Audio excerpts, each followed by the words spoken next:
Ready ka na ba? Kasi ako, ready na. Bakit ka mo? Ay, paano? Meron tayong longganisa. Very long to. Ay, maliit. Mayroon tayong short ganisa. Kasi hindi siya long ganisa. Naputol ko na kasi. Kanina dapat pala. Di ko pa pinutol para long ganisa. Ito, short ganisa. Halika na. Iwain na natin ang ating short ganisa gamit ang ating tinidor at ang ating anong tawag dito? Cutesilio. Halika na. Ready ka na ba? At syempre, dahil dyan, sayang, kanina sana hindi ko pa siya hiniwa-hiwa. Ay, di sana ganito kalong. Kasing long ng tali. Halika na guys, wag na tayong mag-diet. Yung kilikili ko ba nakita nyo? Sorry naman kasi maitim. Ay, gusto ko nga sanang pumuti yan eh. Ay di, wag na lang natin yan pansinin.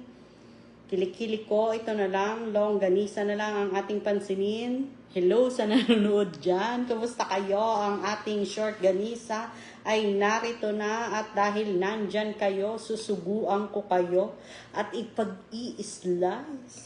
Wow, kasarap naman na ito.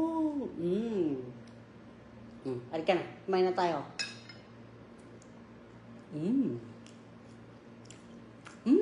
Ang ganisa mo. Halika na.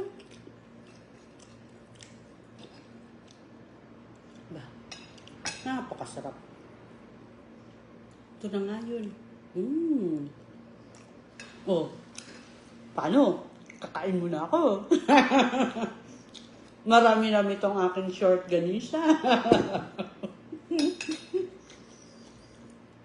Ingat kayo palagi. Hanggang sa muli nating pagkikita. Okay? Paalam.